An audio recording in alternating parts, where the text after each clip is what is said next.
All right. Hello, and a warm welcome to everybody to this morning's webinar. On behalf of my colleagues in UNGCNS, I would like to warmly welcome you to a safe, healthy, and sustainable Happy New Year. My name is Terence Tan, and I'm the Director of Carbon Management at UNGCNS. I'm really pleased to be your host for today.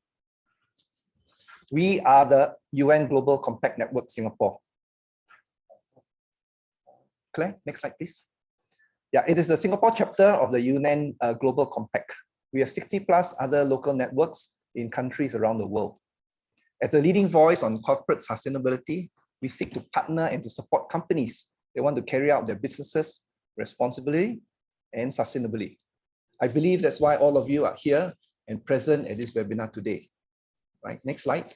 In order to support you on your sustainability journey, UNGCNS organizes a wide range of initiatives and events, some of which you can see on this slide, although, sorry, the fonts are a little bit small.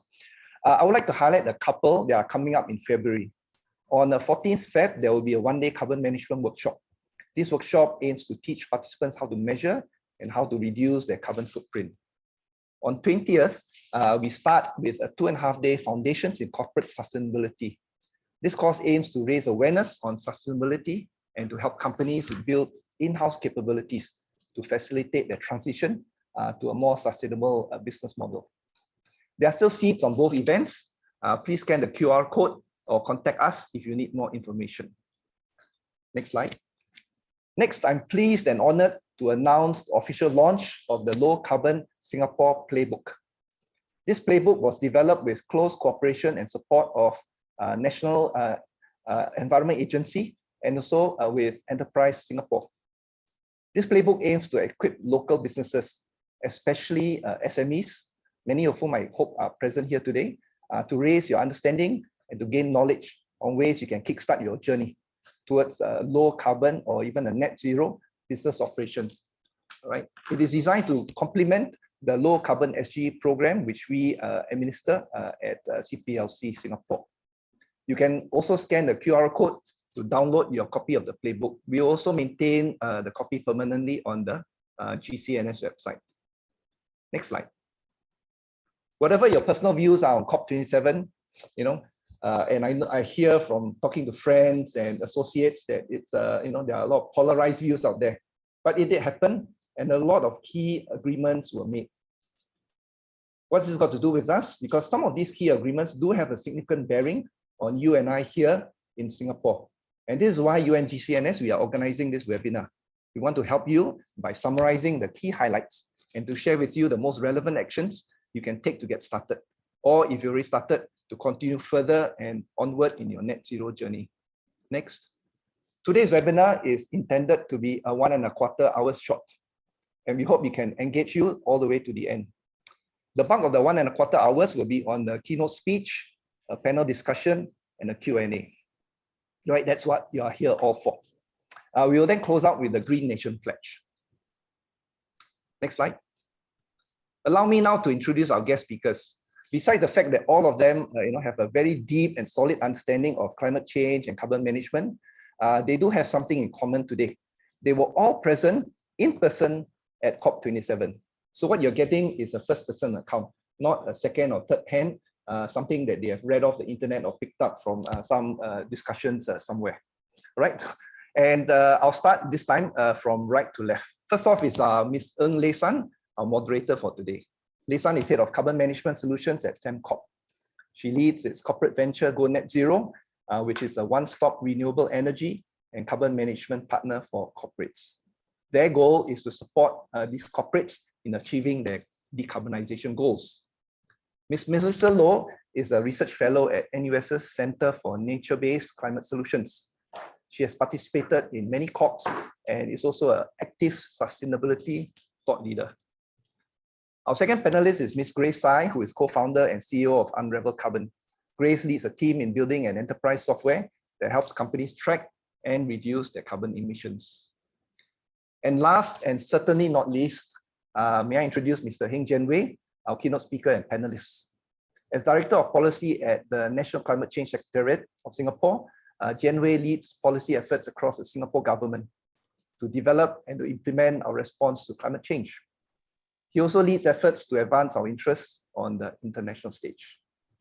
Now, without further ado, I'm happy to hand over the virtual microphone to Jianwei for his keynote address. Jianwei, over to you. Thanks very much, Terence. Good morning, everyone. I'm Jianwei. I'm the Director of Policy at the National Climate Change Secretariat, part of Prime Minister's Office Strategy Group. So I have a short deck of slides, maybe about 7 slides or so, to share really the findings at COP27. Next slide, please. So really, it's about a tale of 2 halls at COP. And maybe before I start, I just explain a little bit about what COP is and what it stands for. So COP27 took place in Egypt, Sharm Sheikh, in early to mid-November last year. It lasted 2 weeks. So actually, this is quite a timely session because it's about just shy of 2 months from COP27. So I think it gave us some time to reflect and think about what COP27 meant for Singapore and Singapore corporates. So before I start, really, what is COP? To save you some time from Googling and going to Wikipedia, COP really stands for Conference of Parties. And it's a conference of parties for the UNFCCC, which stands for the UN Framework Convention on Climate Change. So COP27 just means that this is the 27th time these parties, and if you can think of parties as countries, this is the 27th time these countries met. Some prominent COP, you might have heard of the Paris Agreement. Paris Agreement basically arose from COP21, which took place in, if my memory serves me right, 2015. So that's really what COP is. Next slide, please.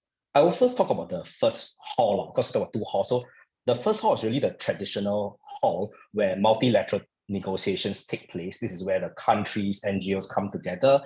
They talk about what we're going to do going forward. So I want to contextualize COP27. COP27 came at the back of COP26 in Glasgow in 2021, which was a fairly significant, it's one of the most significant COPs since the Paris Agreement, because it saw the finalization of the Paris Rule Book in Glasgow in 2021. So in fact, the Egyptians, the organizers for COP27, framed COP27 as an implementation COP, Besides the background from COP, really you must think of what happened in 2022, which actually a lot of things happened.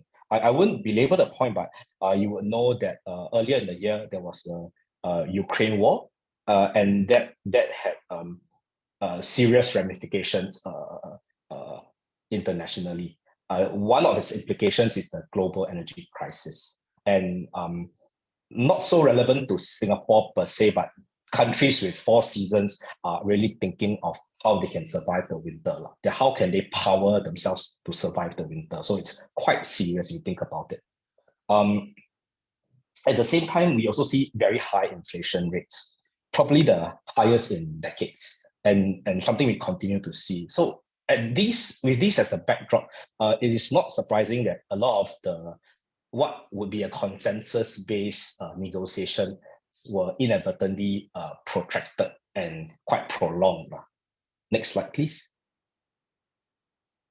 So notwithstanding the challenges that COP27 faced, the overall outcome was pretty good. The first big outcome is really what I call no backsliding. Really, this is where parties commit to limit climate change or temperature increase to 1.5 degrees. And that is in alignment with COP26. I would say that it didn't go further, but it definitely didn't like that. And I think that's, given the global context, is a positive development. The next big development is really the the announcement of a loss and damage fund. It is the first time that loss and damage made one of the COP decisions in the 27 times the Conference of Parties met.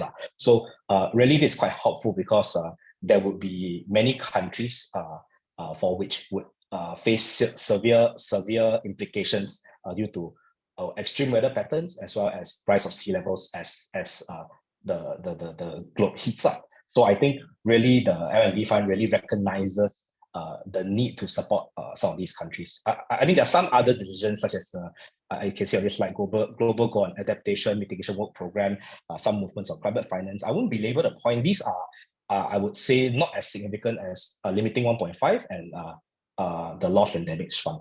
Next slide, please. And actually, if we look ahead, there's more work to be done on the multilateral front. I would say this year, where it will be COP28 in Dubai, UAE, it is what we call the global stock take year. And this really is to take stock of all the pledges and plans from various parties and see if we are indeed on track for the 1.5 degree goal. If not, what more will the world, will parties come together to agree to do? I think this is something we expect to take place later this year in Dubai. At the same time, some of the earlier goals from previous COPs have not been met. For example, there was a pledge to have $100 billion a year contributed by developed countries to support global move to net zero. So this $100 billion is not reached yet, and I think it's something that continue to be talked about. And I think many recognize that 100 billion is not going to be enough to not just move the world to net zero, but also to protect the world when, if or when a climate disaster occurs. So really more money is needed. So there's really this new collective quantified goal on climate finance that's still under discussion. Won't land this year, it's scheduled to land next year if my memory serves me right. And of course, we spoke about the formation of the L&D loss and damage fund, but really it's about how to implement it, and that will really have to be discussed in the next couple of years as well. Next slide. So I've covered quite a bit about the multilateral stage, but I wanted to, that's really one of the halls at COP27, and I must confess, I did pop in a little bit, but I did spend most of my time in the second hall. I have WhatsApp updates from my colleagues on what's happening, and I would say the long and protracted is indeed true. The discussions were really very long and protracted. But the second hall is really, I think, what's more useful for the audience here, the corporates. And really, we see this second hall, think of it as a trade show of sorts. I'll speak a little bit more about it. It's not really just a trade show, but it's a bit like a trade show. And this space where corporates, academics, youth, people who are not technically parties, has been growing in the last few years. So I would say when I asked my colleagues, I only joined the NCCS in 2020, but when I asked my colleagues what happened, the last couple of years before that, they were saying that actually this space is really not the same. It's different from what we see in COP27 or COP26 for that matter. It's really about countries and NGOs, inverted commas, peddling their wares. They're showcasing really what they are doing, and that's about it. But I would say that in Glasgow in 2021, we saw quite a market shift. There were more corporates that came together, in particular, big financial institutions around the world. You may have heard of this term called GFANZ, which stands for Glasgow Financial Alliance for Net Zero. Really, it's 450 global financial institutions coming together, accounting for some 40% of global banking assets and pledging $130 trillion US dollars in private financing towards the net zero target. That's a lot of money and a lot of numbers, and really that reflects the first salvo from the banking community, the global banking community. And I would say that since then, more corporates have started to come to COP. Some first came in 2021, some first came this year. So I spoke about trade show earlier. I would say it's not really just a trade show. It's really a trade show where there are world leaders, there are MNC C-suite, and it's a little bit like what I call the Davos that the World Economic Forum organizes. Maybe a smaller, a greener version of it, or at least I think this is something that you will evolve to over time if it continues to grow at its current pace. I think my other panelists are well placed to speak about this, so I will not belabor the point. Next slide, please. I wanted to really spend a little bit of time talking about why Singapore set up our inaugural pavilion at COP. You can see in the slide, this slide paints out quite nicely Singapore's the entrance to Singapore's pavilion, and this is the first time we did it, and we have been attending COP for many years. And the question was asked is, why do we do it right now? So I think a couple of reasons. First, we saw the shift in Glasgow, and we thought it was useful because we don't really want to showcase just Singapore government, what Singapore government is doing. That's not very useful for us and for the world. But I think we want to showcase what Singapore is doing, what Singapore, all of us is doing. And this year, last year, we announced our 2050 net zero pledge. We announced updated 2030 targets, and we announced a steeper carbon tax trajectory to put us on a pathway to these targets.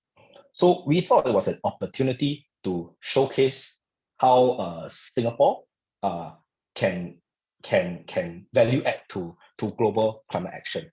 And this is the first time that we have issued Singapore passes to corporates, to bigger corporates, to SMEs, to academics, to youth. So for the first time, they're holding a Singapore pass representing Singapore at the COP27, at COP for the matter. And we have put together, as part of the Singapore Pavilion, a fairly packed program. I'll just highlight a couple of sessions. I apologize if I have certain sessions that you really want me to talk about, but I didn't mention. So I would say one of the highlights was really having Mark Carney, the former governor of Bank of England, together with managing director of MAS, Ravi Menon, coming together in a panel discussion to talk about how we can move forward on green financing for the world. There was also a very interesting session organized by Gen Zero, which is a Temasek company, bringing together two of the carbon credits verifiers, Gold Standard and Vera, on the same panel. So that was quite exciting. And they brought in a couple of scientists to talk about new technologies.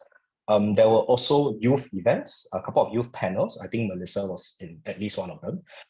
And we had a youth hackathon as our first event, for which we brought together some 30 to 40 youths around the world. So that was quite exciting. And of course, NUS Melissa's outfit, Professor Koh Lian Pin, also shared some nature-based solutions and some methodologies, and launched various programs at Singapore Pavilion COP27. So really, I wanted to speak a little bit about some of these events to make the point that although it's it's organized by Singapore, we have a fairly international and global outlook. And it's not really showing what Singapore is doing in Singapore. It's really showing how some of the products, some of the services, some of the capabilities that are vested in Singapore can help the world move on climate action. It showcases Singapore's convening power. Not Singapore government's convening power, but Singapore Inc.'s convening power. And you may have heard Minister Grace Fu announced that at COP28 we will again do another pavilion, and actually this is no surprise because the pavilion was all in all a pretty big success, especially given that it's our first time doing it. And you would imagine that in Dubai, the corporate part of the pavilion would probably be more important, simply because Dubai is just a more corporate city. And we are still really in the very early stages of planning, but I would say that the intention is to do better than the first COP, the first pavilion. So that's at least the intention that we have. That really brings me to my last slide. Next slide, please. And what does then COP27 mean for Singapore companies? And I would just want to reiterate or paraphrase SM's message to GCNS last October at the GCNS summit. And it's really being informed, being involved, and taking action. Know the international developments, not just the risks that they pose, but also the opportunities that they present to you. Instead of being reactive, whether you want to be proactive and act so that you can actually be on top of the competition as the economy starts to decarbonize, it become more low carbon. That's it from me, and I'm happy to discuss a little bit more during Q&A. Now I would like to hand over to Lei San, our moderator. Lei San, please. Thank you. Thank you, Jianwei. And we've come to the exciting bit, which is that we get to hear from our panelists that we're so privileged to have. Jianwei has had the opportunity to give us a highlights and summary. So thank you very much for the very succinct and very clear presentation, as well as call to action, which we will talk a bit more. As Terence has introduced, really privileged to have Melissa as well as Grace also on the panel. And just to say, add my welcome to everybody who's on this call. Personally, very encouraged by the overwhelming response we've had to this webinar. As Jianwei has said, we've gone through quite a tough environment for businesses last year, and this year doesn't look to be any less challenging. So the fact that all these companies and all of you have logged on in January to find out more about what it can mean in terms of local action, global ambition to local action is an encouragement in itself, that we are really playing our part in keeping the 1.5 degree alive. So as we start, I thought that since Jianwei has had the chance to share a few thoughts, we could get Melissa and then followed by Grace to also just give us their highlight of the key takeaways that they have had time to reflect on since COP last year. So maybe I could first invite Melissa to just give us a quick 2-3 minute recap of her main takeaways, followed by Grace, and then we'll go straight into the discussion. Yes. Thank you, Lei San. If I could share some slides, I think the host has disabled it, but let me know if I can share my slides. But just as a welcome, I want to say hi and thank you so much for everyone joining us today, and for GCNS for inviting me to share some of my insights and takeaways from COP27. My name is Melissa Loh. I'm a research fellow at the NUS Center for Nature-Based Climate Solutions. This was my 10th COP, so it was a quite exciting time, a bit anxious going in because I skipped COP26 in Glasgow. I had a very severe travel anxiety over the pandemic, but was very excited to get to go to Sharm el-Sheikh in Egypt and resume my tracking of the negotiations. And what I wanted to do here today, as part of this webinar, was to share with you from an academic perspective, what were some of our thinking and expectations going into COP. Because only when you know the expectations, then you can evaluate the outcomes, right? And Terence earlier shared that depending who you hear from, I think the outcomes certainly for different groups were mixed signals. But I will go through them, and I'm happy to share the slides with anyone here today interested to find out a bit more. So when we were going into COP27, we knew there were issues on the official UN Framework Convention on Climate Change schedule, right? So these are issues that were brought from the previous COPs, previous mandates that countries had agreed on or parties had agreed on. And so these were the issues that had to be discussed, right? These were on the schedule, and parties knew what they were going into, they prepared for it. So these were the mitigation work program, broadly keeping 1.5 degrees alive. Global goal for adaptation is part of a 2-year Glasgow Sharm Sheikh work program. So sometimes some of these issues stem, they happen across various COPs or 2 or 3 COPs at the same time. And then there was this huge issue of loss and damage. Countries already knew going into an African COP. So Africa is actually Egypt actually is in North Africa. So countries already were gearing up for a discussion, if not a fight, on loss and damage. And then climate finance was already an issue in COP26 and to be defined by next year, I believe. So countries are going to work, expected to put in place the process for defining the new quantified goal on climate finance. And of course, there were some nitty-gritty issues to address under the Article 6 rules that were finalized at COP26 as well. So already a very packed agenda.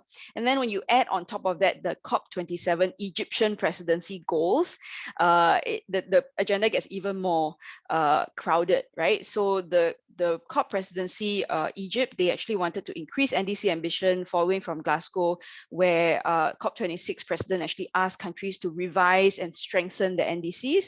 And of course, very proud that Singapore did that. We submitted a new NDC just before COP27. The presidency also called for collective, complementary, and collaborative action. And this is all really important, right? Because the countries represented, there was usually when the COPs are held in a particular geographic region, there's a lot more representation from that region, and they do expect, some moderation because of the geopolitical situation around the world last year. So here's just a snapshot of COP27 outcomes. I won't go through them in super a lot of detail because Jianwei has already broadly covered it, but there was some progress on global goal for adaptation. There was a loss and damage fund established. I do want to highlight that the key thing for the loss is that countries are now talking about innovative sources of funding, and this might have implications for Singapore and for our trade partners, of course, because the funding for this loss and damage fund might come from newer countries that are not traditionally, as we call them, developed countries, right? So they could be developing countries or parties in a position to put forward funding. And there might be other sources like global bunker fuel taxes that's already being talked about, right? Nothing is confirmed, but it's about, so something for us to pay attention to. Certainly, of course, the net zero and Article 6 negotiations are key for Singapore as we strive to become a carbon services hub. The new climate finance goal protracted, of course, so it ended up with a procedural decision, but that was to be expected. The mitigation work program, also a procedural outcome with text describing the program to be non-prescriptive, non-punitive, facilitative, and respectful of national sovereignty. So again, if you followed the COP, it's not very surprising. The end date was supposed to have been 2030, but ended up countries only agreed for a program up to 2026. And Jianwei talked about the global stock take, which is really huge next year. It's actually a few years long, a 3-year process, but countries were participating, and not just countries, actually stakeholders, including non-party stakeholders, NGOs were participating over the last couple of years. And this will culminate in next year's global stocktake in Dubai. So I don't want to go through these in details, but just to say that if your company looks at agriculture, natural resources, there are some of these issues, outcomes that can be quite key for you. There's several work streams looking at diversification away from fossil fuels, even gender and climate empowerment and education, for example. So these are all some key outcomes from various streams under the UNFCCC. So I just wanted to give you a quick analysis, again, from an academic angle, what this means for NUS, what this means for research. We think that the Loss and Damage Fund is a very key outcome, and we think that innovative sources needs to be unpacked a bit further, certainly, and we should see more discussion happening at COP28 and in the future. Was the promise of an African COP fulfilled? Based on my understanding, actually, many issues around adaptation and special circumstances of Africa were unfortunately not really addressed this opportune moment in Egypt, which is a bit of a disappointment. In terms of Article 6, we can talk about this in the panel discussion, but a lot of progress, I think, made. There was a creation of mitigation contribution, Article 6.4, emissions reduction. I know it's a mouthful, but basically this means that we can start to pilot and start to move forward on international carbon markets, which is very important for Singapore, and it's worth studying, at least from a nature-based solutions point of view as well, because we see a lot of projects coming from forestry and so on. And then finally, the mitigation work program was particularly loose scope to begin with, but I think with 30 countries or so putting forward NDCs and more to come, it's a decent start. But I do want to highlight that for NGOs, maybe not NUS particularly, but several non-party stakeholders, we found that the logistics getting to Sharm el-Sheikh were generally quite difficult and challenging, but perhaps it made everything more worth our while. So I'll stop there because I know time is short, but happy to take any questions about NUS's role at the COP this year and last year and next. Thank you. Thank you, Melissa. And maybe Grace, you could just share a few highlights of what your takeaway is, and then we'll plunge straight into more discussion. Sure. Well, thanks for having me. I really like also Jianwei's analogy of the conference with two halls. Unlike Melissa, this was my first COP. I came in with fresh eyes, although having attended and participated with a lot of global conferences in the tech, startup, venture capital sector. So sort of extending my understanding of that world to the climate change world is also what Unravel Carbon is about. The tale of two halls is definitely true. I personally felt that it was overwhelming, right? 45,000 people, and at the same time, so many countries and NGOs and corporates having their own booths. I think what I would have loved to see more is sort of more unified keynote stages, right, where all these siloed booths can sort of gather together. The way COP on the more active hall is designed is that, you know, we need to look for the agendas and who's speaking where. And Singapore has done a fantastic job with our own programming, right? I think we really have one of the best programs at COP, and one of my highlights would be, you know, I was just at the pavilion preparing for my own panel with our investors, Sequoia, also their first COP, and suddenly a thundery voice was like screaming and all that, speaking with so much fire and passion just next to the Singapore pavilion. And it was Al Gore, you know, the former vice president of the US, and he's angrier than ever, right? With just how the state of things are. But, you know, just that sort of serendipity moment where, you know, you have like Al Gore just next to our Singapore pavilion, and we could all just hop over and sort of bask in his anger, bask in his energy was one of my highlights for sure. I think in general, I think my role here is also to bring back COP to the real world, right? We work with corporates, right, large and medium and small, to help them measure with software and help them decarbonize as well before offsetting. I think on balance, we are not in the right direction in achieving our goals to keep it at 1.5 degrees before, versus pre-industrial rates, right? So my sort of takeaway there is this renewed conviction that we need to usher and help companies in Singapore and in our region to fully be prepared to look at their exposure to that risk, right? Nobody is going to argue anymore that a low carbon or zero carbon economy is going to be our reality in the future. Nobody is going to argue on that anymore. So we as, you know, employees, as company leaders, are we on board that direction, right? As company leaders, are we aware of the full supply chain risk that we are in, right? We are all part of someone's scope 3.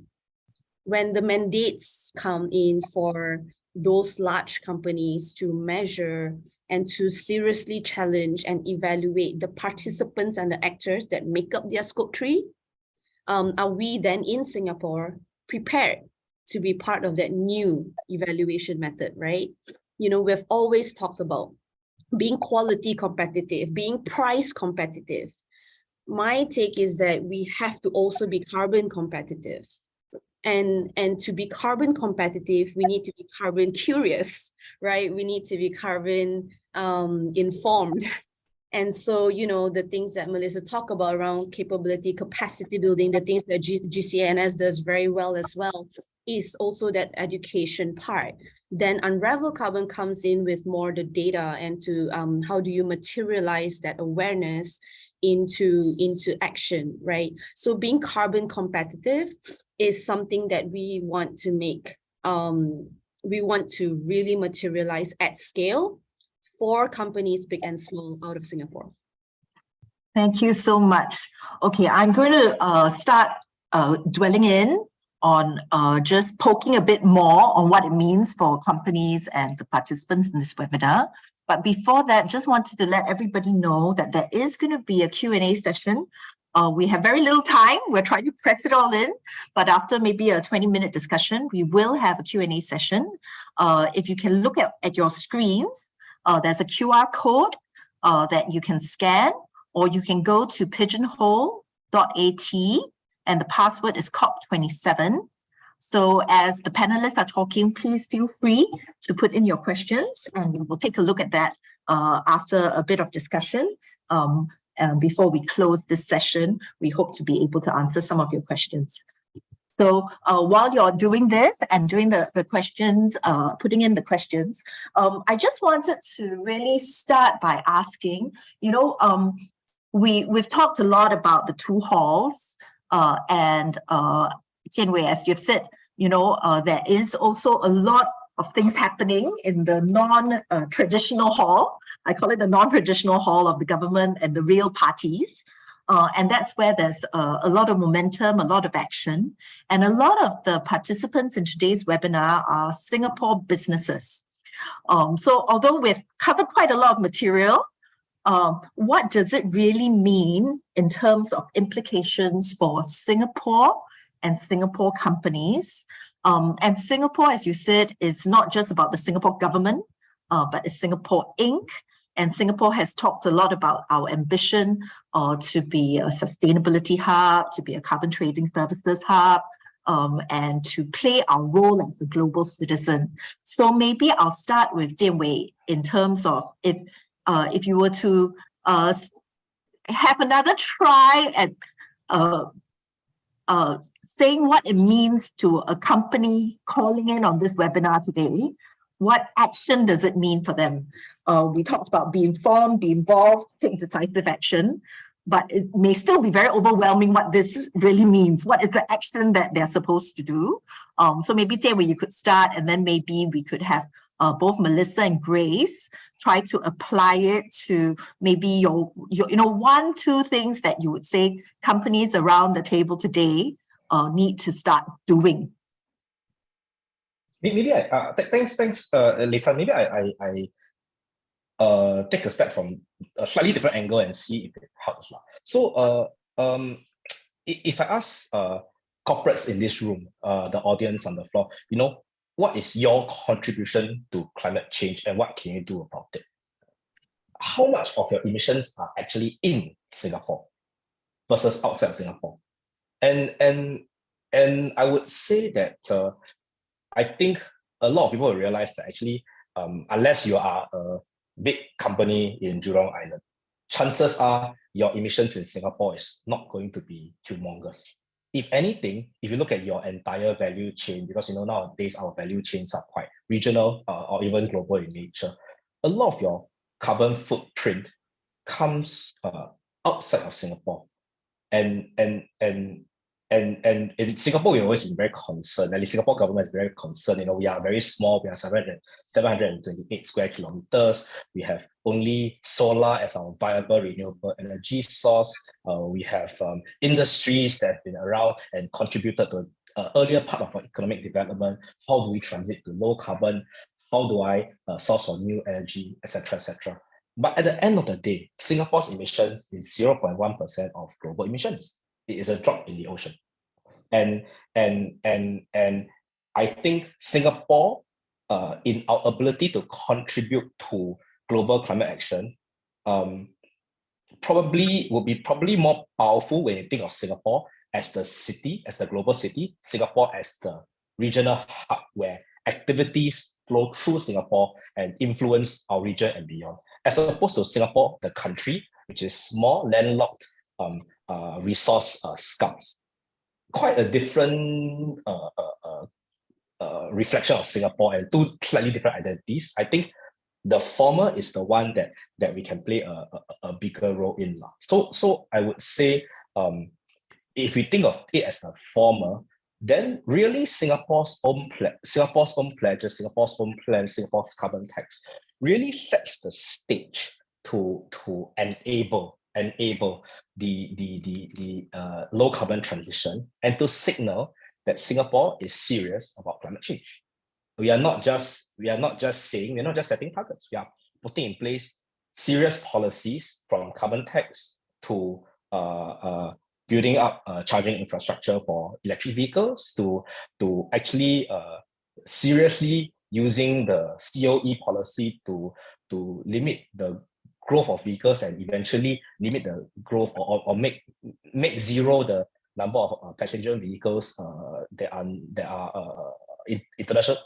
internal combustion engine driven. But these still don't make a dent in the world. So really, it is whether or not corporates can think of this as an enabling environment, understand your own footprint, and also not just your footprint in Singapore, but your overall footprint, including what we call the Scope 3 emissions, and then get a sense of where are the opportunities in the world. What are people doing to get to net zero?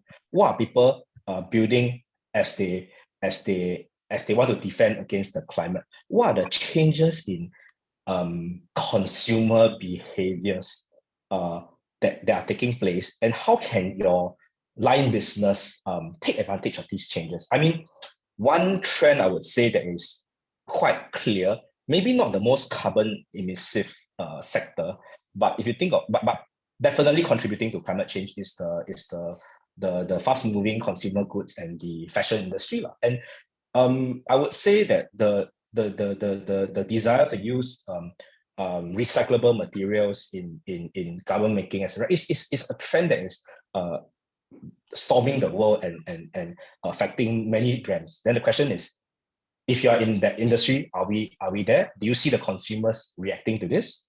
If you're not in the industry, does this serve as a lesson? And does anything in your industry lend well to these trends? I must confess I'm no expert, but I think these are some starting points that we can think of how individual businesses, which come from many different industries, can consider finding not just the risk and managing the downside risk, but also looking at the upside opportunities. I don't know whether this is a very long answer to a question, but I hope it gives some color. Thank you so much, Jianwei. And I like how what you've spoken about looking at what other people are doing, looking at competition, looking at consumers, I think really hits home. I mean, as a corporate ourselves, it is really about how climate and sustainability is not an extra thing that we think about, but it really needs to be incorporated into every company's thinking and strategic planning of what is their strategy, who are their consumers, what are their products and services, and basically what are their risks and opportunities, right? So it's really getting to the heart of what is every good corporate leader needs to manage in terms of risks and opportunities and needs to strategize. Melissa, anything to add on this front in terms of if you were to make it really practical for corporate, what would be some of the recommendations or implications that you would call out to them?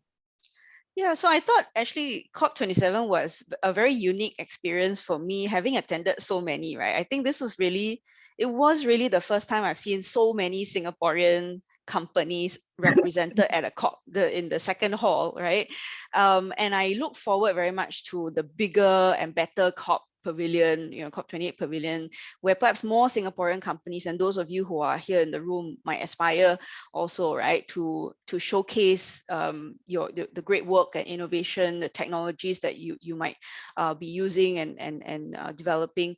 I think it's important to first, I mean, this is the first step, right? Coming to a COP27, post-COP27 webinar, trying to understand what COP means, asking the right questions is really a very important first step. And I just want to say that, because in the years that I've been tracking climate negotiations, the interest level has really been quite bad, over the years. I've actually been the only one attending on behalf of NUS for like the better half of a decade, right? And so last year was really, I think, and some of the panelists, Leisan and Grace included, first time to COP, what it's like now, and you can go and be, can also go and share. And I think the more people get exposed to COP meetings and negotiations, and they can appreciate the complexity, how protracted the negotiations are, and what trade-offs need to happen in order to get to a compromise outcome. I think we're all better for it, because we understand each other's interests better. We understand each other's, countries' interests, positions, and companies as well, the company level, and various stakeholders' interests as well. For me, the first thing that companies ought to do is to understand Singapore's contribution, right? The NDC. So go and read our nationally determined contribution, our climate pledge to the UN. Figure out how you can play a better role, a bigger role in contributing to that. The new limit, which is 60 million tons by 2030.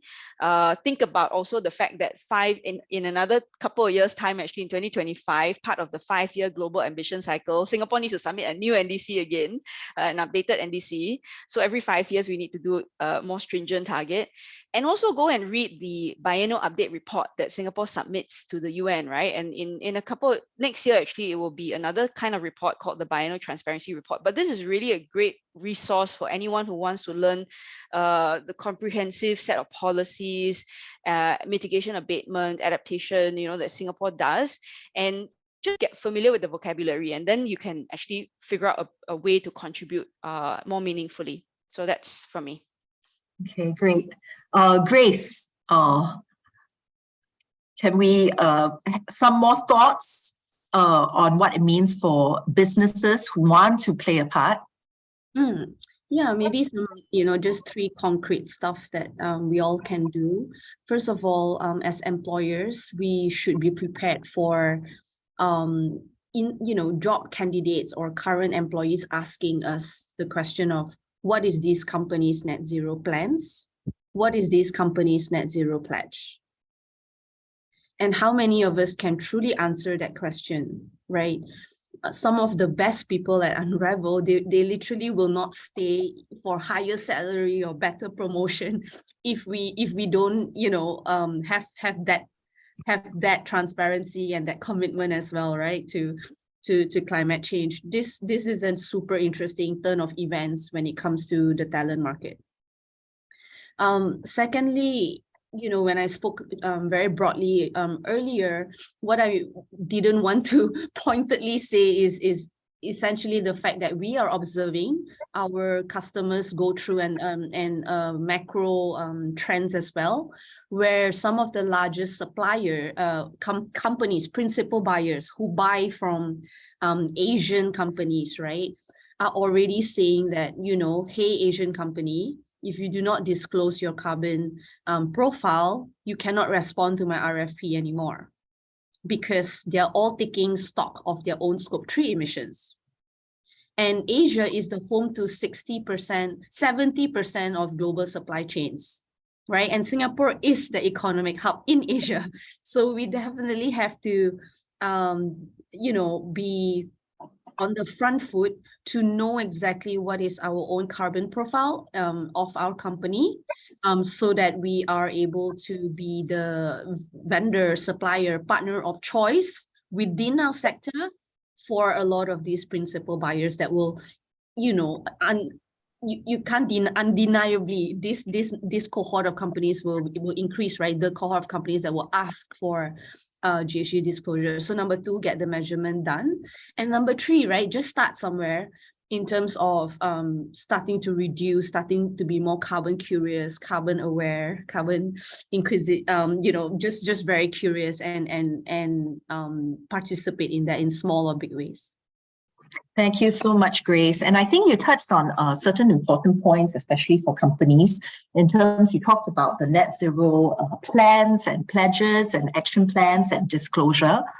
So I think this is one thing that I feel there's also a lot of development, both at COP, before COP, after COP. You had the UN high-level expert group talk about net zero emission commitments and putting out guidelines. You had the ISSB, in terms of the Sustainability Standards Board, also put out that they're going to have their report and their guidelines and rules and things like that. So as companies, I think we've reached a stage where we do need to think about what is our own net zero plan and pledge. But it's not just about the commitment, right? It's really about having the action plan that backs it up. And there's lots of information out there that companies need to keep informed about, because there are guidelines, there's regulations, disclosure requirements, whether it's from SGX or from consumers, that companies would also need to take on board and really keep informed and to incorporate into their strategy. When we talk about all this, there still seems to be quite a lot of different things that companies seem to need to do. So I wanted to focus on one other aspect for now. We talked a little bit about capabilities, right? And I think, Grace, you're absolutely right. I like how you say about curious, right? Because if that's the start, and we do need to start somewhere. So in terms of capabilities, maybe Jianwei and Melissa, any advice here for companies with, I think everyone on this call probably is converted in the sense of feeling this is very important. We want to be involved, we want to contribute, but maybe there's this a bit of a hesitant because we're not sure whether we have the capability, we don't know where to start. Any comments from anyone actually on the panel on how companies can go about taking action, thinking about building up capabilities and what kind of resources are out there? Maybe I take a step at it. I see the green transition or the green wave as if you think of a more familiar disruption that we have all experienced, or at least experiencing, the digital disruption. We are at a very different stage of the digital disruption from, I would say, the green wave, green transition. So really think of 10 or 15 years ago from today in the digital disruption, when YouTube really just started out. There is no Instagram. We are all trying to fiddle around Facebook and whatever. That's really the where we were, and inadvertently in a stage like that, we know something big is happening. Boardrooms, corporate boardrooms are talking about it. I think Grace spoke about big corporate buyers clearly already moving or signaling. But at the same time, if you look at the capability, not just in Singapore, but probably even around the world, I would say it's probably in gross high demand and gross shortfall. A bit similar to programmers 10 years ago or something like that. You're trying to get programming talent, good luck to you. You either have to pay an arm and leg and whatever. I think green talent is a little bit like that. The good thing is, I think our universities are churning out more. And I would say not just our universities, but universities around the world are churning out more. But I'm not sure whether it will be fast enough to meet the demand. So really, a lot of it is whether we can think of OJT type of responses. So I could share a little bit about what Singapore government is doing, at least for for public officers who are also trying to better understand the sustainability space, I would say the number of Singapore public officers looking at this, this meaning sustainability and climate, has grown in the last 2-3 years. And in fact, we've worked with Melissa and her team to start a sustainability 101 for public officers, for example.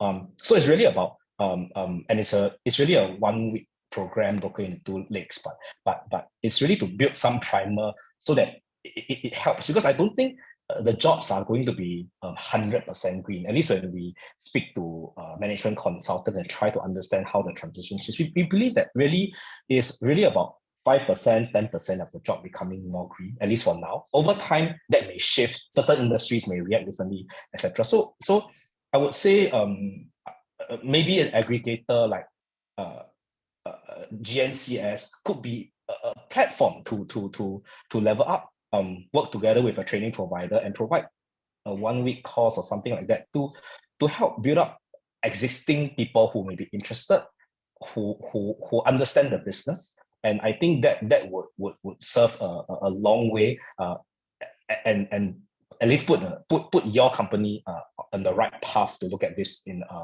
a more informed manner. I don't know whether that's a very strong response or not, but at least that's how I saw it playing out. Thanks so much, Jianwei. And before Grace or Melissa chips in, I think it would be remiss of me if I don't mention GPNS. And Tara has said there are courses that are run for this precise purpose in terms of building up capability, whether it comes to measurements or sustainability in general. So that's one thing, one resource place where I think participants can look at. Anything to add, Melissa and Grace? Because I think after this, I think we should jump into the Q&As that have been coming in, so that we at least have 5-10 minutes to discuss some of the Q&As before we close. Yeah, just quickly to echo Jianwei's point about, the green talent. Actually, it's such a big word, right? But I looked at the pigeonhole very briefly as well, and there was a question about how to demystify carbon. Actually, really, the first thing is to just start, read online first, find courses, and don't take for granted that the courses will be recurrent. It will come again over time. There'll be a second, third, fourth run, because experts are short also. And just as an example, within the university, and we mentioned that we are doing a course for policy officers. The same pool of experts will then have to be called upon to train businesses and other stakeholders as well. So we're relying on the same pool of NUS profs, IHL, institutes of higher learning professors, whose main mandate in the university is actually to teach undergraduates, right, and graduate students. So we're actually pulling time away from their teaching and research, teach policy officers, and also expanding into private sector. So whenever these courses are offered, do know that a lot of time is and energy is channeled into developing them and making sure that they are fit for purpose. So do look out for these continuing education. They're not just for executives, they're really just for anyone who wants to learn more about carbon.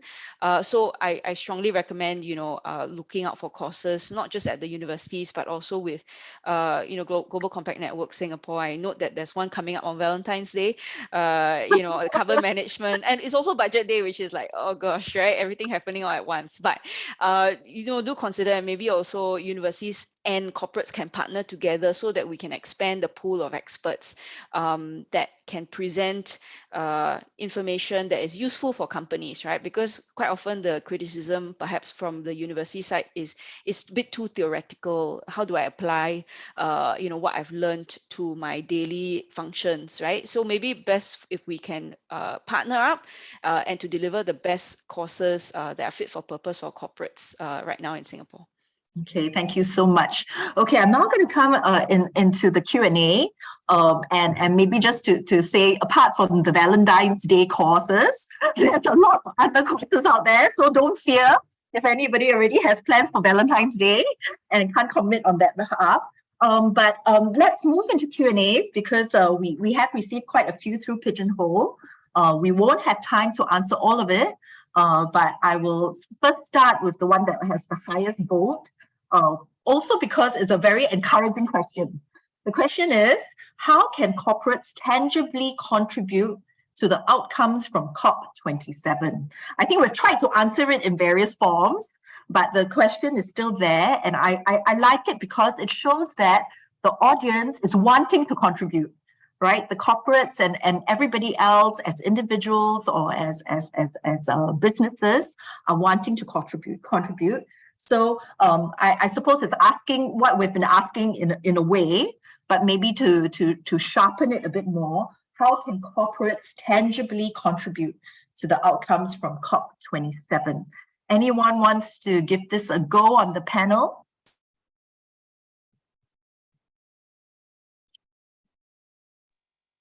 Maybe I highlight what I think is, because I think I sort of mentioned it, Melissa sort of mentioned it, but we didn't quite pin down really what is the outcome of COP27, which is why this question maybe keeps coming up. So if I could, and I would say this is my opinion, doesn't reflect the National Climate Change Secretariat, I would say that COP27 showed us that countries alone working on a multilateral basis cannot achieve 1.5 degrees on their own. The player that's not in that room, in the negotiation room, but is at COP, are the corporates.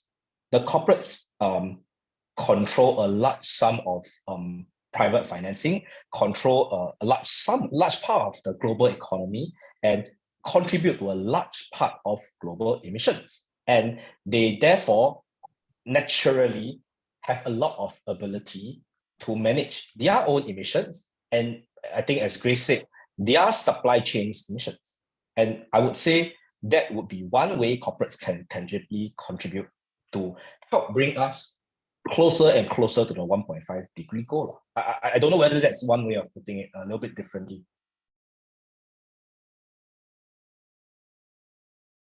Thank you so much, Jianwei. Grace or Melissa, anything to add before we move on to the next question?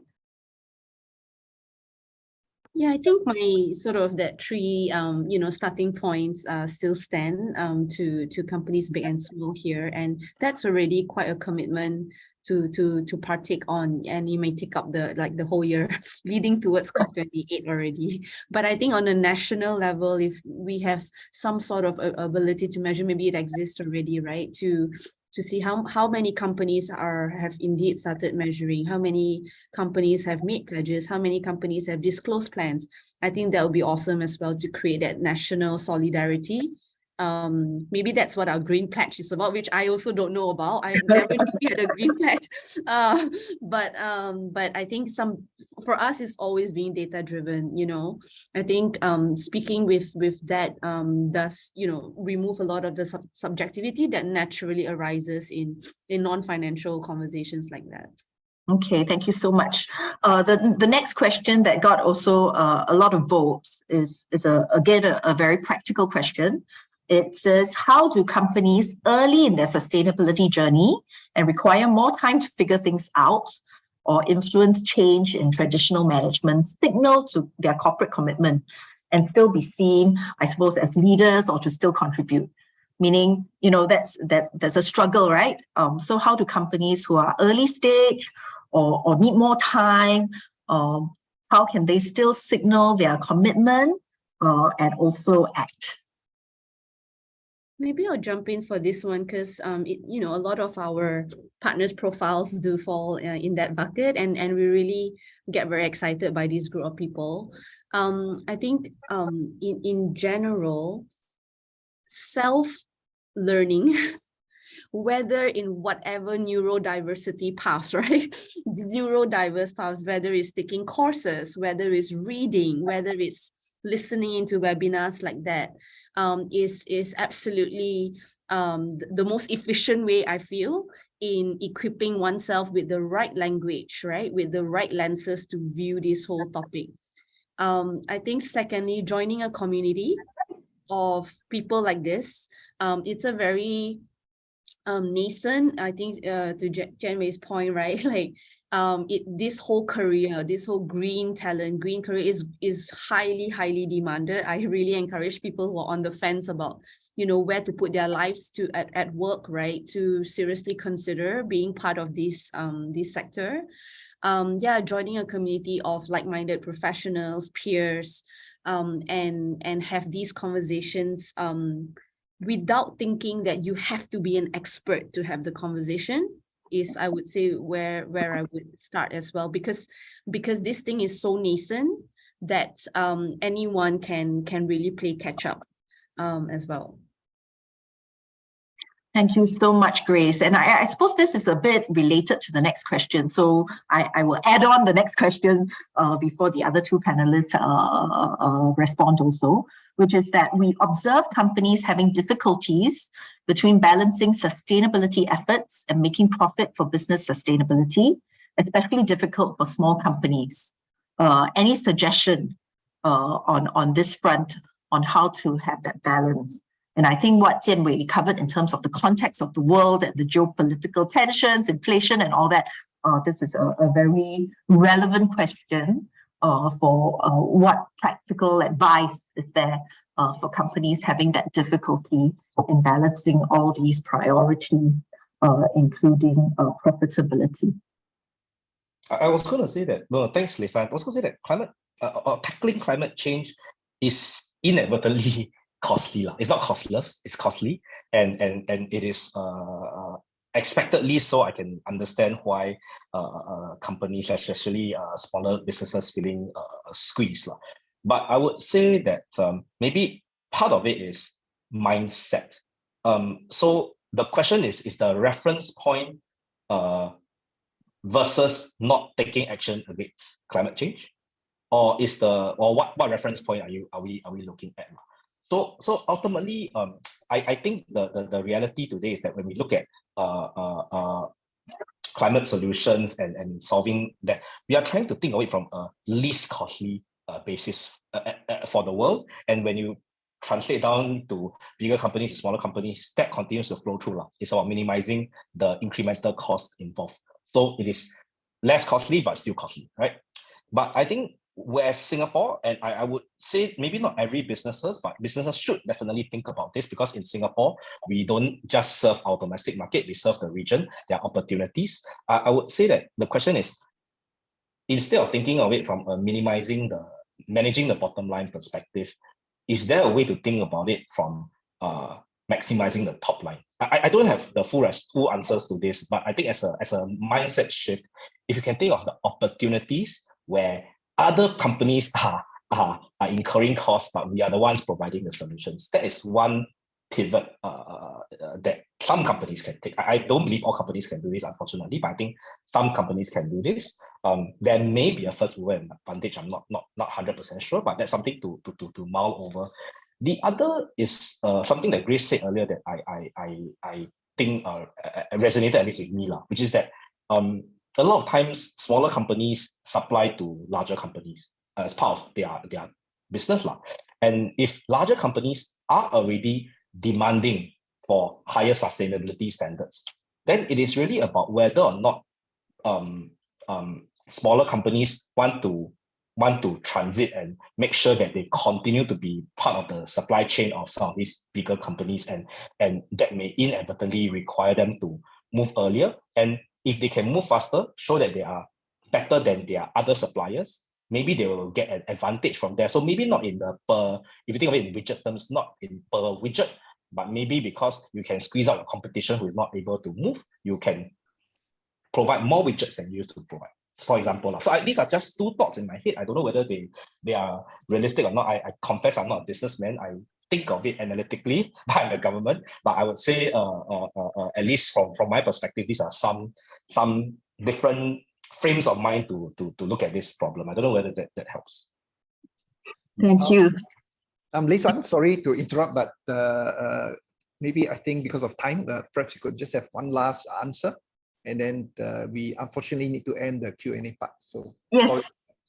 Yes, we were going to end. In fact, instead of doing the Q&A, last question, I was going to just let the panelists give their 5-word advice or 1-sentence advice. I think if you look at the questions, there were many questions around implementation, right? Companies wanting to contribute and act, but asking about some of the views and advice on how to do it, how to balance and stuff. So maybe because of timing, as Terence has said, we'll have to close this very exciting Q&A and panel session now and hand it over to Terence. But before that, maybe if Jianwei, Grace and Melissa, if you have your 1-sentence advice of your key recommendation or encouragement, I would like to put it that way, to companies that as they try to make an impact and try to act this year, 2023, we're in January, what's your 1 sentence of your main advice for them? And then maybe with that, I'll hand the time back to Terence after all of us have our 1 takeaway message that we would recommend to the corporates that have called in. Maybe I'll start first. Just reiterating some of the points, change mindset and take action today. Thank you, Jianwei. Yeah, I was going to say start today as well. And just to say that we're all learning. I'm constantly feeling like very overwhelmed with the developments that are going, on the green issues, sustainability issues. So don't worry, you're not alone, right? So just to say that if you need help, reach out to people who are in this scene, in the environmental scene, and there'll be people to help you on your journey. Mine will be a bit controversial, but be demanding. Ask your employer, ask your shareholders, ask your board of directors, what is our net zero plan here? And if anything, worst case scenario, you will start a conversation and put this on the radar. Great. Thank you so much for contributing to this panel. Over back to you, Terence.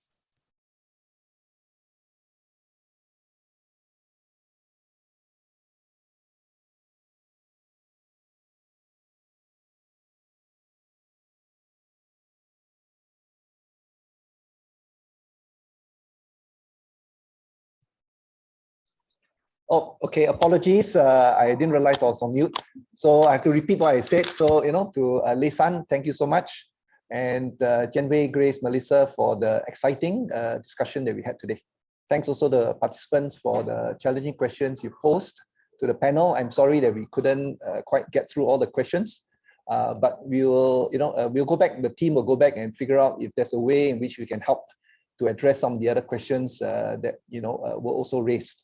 All right. So now, having spent the better part of 1 hour listening, digesting, to what's been shared this morning, if you, our panelists sign off with a call to action, right? So, whilst you can't obviously take, some of the other actions that you probably hope to do later on, but we would like to invite you now to take a quick action on the Green Nation Pledge, and we are doing this in coordination with the Ministry of Sustainability and the Environment.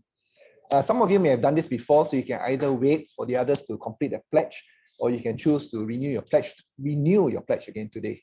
All right. So hopefully you've heard of the Green Nation Pledge, but it's a way in which we can all contribute in our small way as a contributor, an advocate, or a champion. Don't think that your contribution is too small and insignificant, because when you add up everything, right, truly together, we can make the difference. Okay, so how to do the pledge is quite simple. Please scan the QR code here, or you can type the URL provided, go.gov.sg Green Nation Pledge that you see under the QR code. Right, either one will take you to the Green Nation Pledge homepage. Once there, click the answer to question 1, and additional questions will pop up. It should take you just a few minutes to complete the pledge. All right. This is not a Kahoot, quiz where answering faster gets you more points. So I request that you don't rush through this, but please take your time to reflect and sincerely answer each question as they come up. I'll give you like a couple of minutes to do this, and since we are already over time, I will have to unfortunately just allow you just 2 minutes to do so. All right. So I'll just pause and I'll get back to you in a little while.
Okay, some of my colleagues in the room have already done the pledge, so I assume that most of you are kind of like done with the pledge. Thank you on behalf of Singapore for doing the pledge.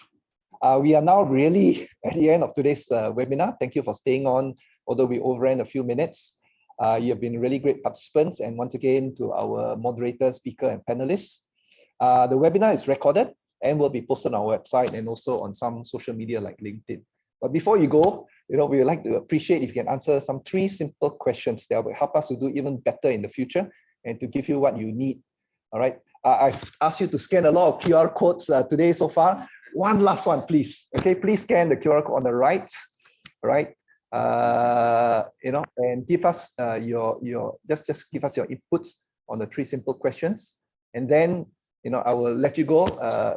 Thank you once again so much for your time. Do have a great rest of the day and a great rest of the week. Thank you for participating.